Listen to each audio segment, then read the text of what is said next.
In a last video, we were discuss about the product method of calculating national income.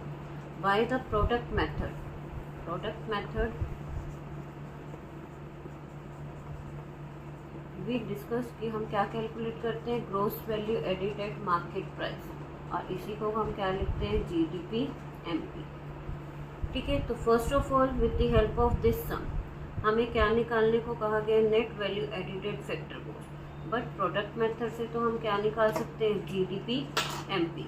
तो सबसे पहले मैं क्या निकालूंगी, जीडीपी एमपी या जीवीए एमपी। क्या फॉर्मूला था उसका, दैट इज क्या फॉर्मूला था, value of output minus intermediate consumption. Clear. तो सबसे पहले हम क्या निकाल लेंगे, gross value added at market price, और after that we calculate net value added at factor cost. तो सबसे पहले GDP MP, value of output के लिए क्या फॉर्मूला यूज किया था हमने, sales plus change in stock minus intermediate consumption. तो what is the sales in this sum, 100। तो first of all I write down 100।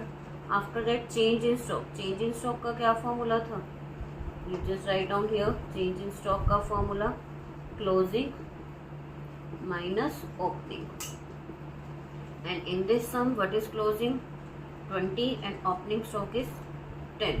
तो क्या हो जाएगा, 20 minus 10 that is 10 minus intermediate cost. Intermediate cost देखो सीधा गिवन है, दैट इज 50।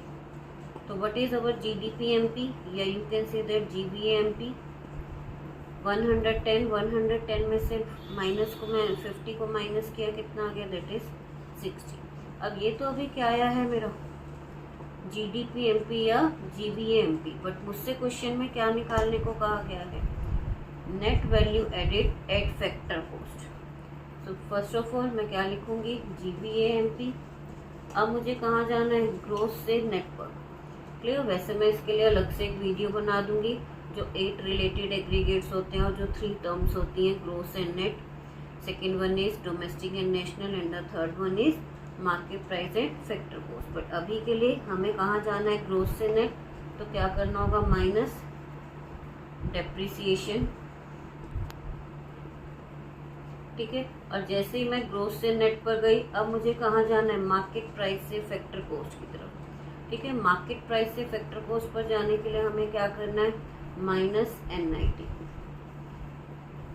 तो what is gross value, that is GDP MP 60 minus depreciation कितना गिवन है, 12। NIT का फॉर्मूला क्या होता है, indirect tax minus subsidy. As in our sum excise duty, excise duty एक तरह का क्या हो जाता है हमारा, दैट इज इनडायरेक्ट टैक्स। अब इनडायरेक्ट टैक्स तो गिवन है बट सब्सिडी गिवन नहीं है, तो इनडायरेक्ट टैक्स लिया मैंने 50 एंड सब्सिडी हो गई 0। तो NIT कितना हो गया मेरा, दैट इज 50। तो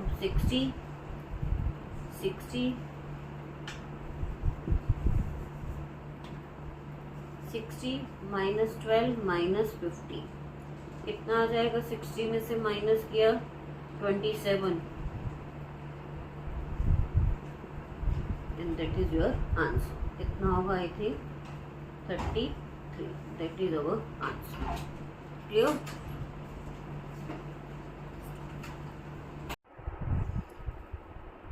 नाउ वी सॉल्व सेकेंड सम।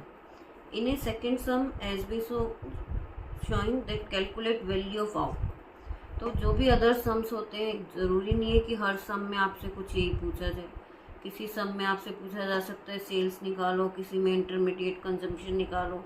तो इस सम में क्या कहा गया है, क्या कैलकुलेट करना है, वैल्यू ऑफ आउटपुट। क्लियर। तो नॉर्मली जब हम प्रोडक्ट मेथड स्टार्ट करते हैं तो हम वैल्यू ऑफ आउटपुट का फॉर्मूला लिखते हैं, sales plus change in stock. But यहाँ तो ऐसा कुछ गिवन नहीं है, तो हमेशा ध्यान रखना है इन इकोनॉमिक्स कि आपको हमेशा वो गिवन नहीं होगा जो चाहिए। तो सबसे पहले क्या देखना है कि गिवन क्या है और उससे हम यहाँ तक कैसे पहुँच सकते हैं। तो अकॉर्डिंग दिस सम अगर मैं ध्यान से देखूँ तो मुझे क्या क्या गिवन है, net value edited factor cost, intermediate consumption, excise duty, subsidy and depreciation. अब इनका यूज़ करके मुझे क्या निकालना है, वैल्यू ऑफ आउटपुट। तो मेरे पास तो अभी तक सिर्फ किसका फॉर्मूला है, gross value added at market price, जिसमें है value of output minus intermediate consumption. अब मुझे ये निकालना है। अब ये निकालने के लिए अगर मेरे पास इंटरमीडिएट कंजम्पशन जो कि ऑलरेडी गिवन है दैट इज 75, अगर मेरे पास क्या आ जाए gross value added at market price भी आ जाए तो मैं इजीली कैलकुलेट कर सकती हूँ वैल्यू ऑफ आउटपुट। तो सबसे पहले मैं क्या निकाल लूँगी, gross value added at market price. उसके लिए मुझे गिवन क्या है, net value edited factor cost. तो क्या फॉर्मूला यूज़ कर सकती हूँ मैं, net value added at factor cost. अब मुझे नेट से किस पर जाना है, ग्रोस पर, तो प्लस किया डेप्रिसिएशन। क्लियर। आफ्टर दैट मुझे क्या चाहिए, डेप्रिसिएशन,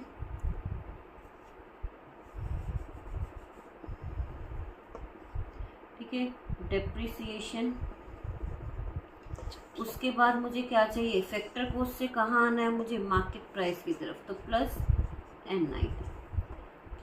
तो व्हाट इज NVAFC कितना है, that is 100 plus depreciation is 10 and N90 same वही formula, indirect tax minus subsidy. कितना है 100 प्लस 10 प्लस इनडायरेक्ट टैक्स कितना है, यहाँ excise duty 20 and subsidies 5, 20 minus 5 that is 50। Clear. तो कितना आ जाएगा 125, दैट इज GVA/MP। अब अगर मेरे पास GVA/MP कितना है 125, वैल्यू ऑफ आउटपुट मुझे निकालना है एंड इंटरमीडिएट कंजम्पशन कितना गिवन है, दैट इज 75। तो निकल जाएगा मेरा, यहाँ ये माइनस का है, यहाँ का प्लस हो गया और वैल्यू ऑफ आउटपुट कितना आ गया। ये हमेशा ध्यान रखना है इन items, every time we are writing that rupees in lakh. तो जो आंसर आएगा वो भी मैं क्या लिखूँगी, 200 लैख। ठीक है, that is our value of output.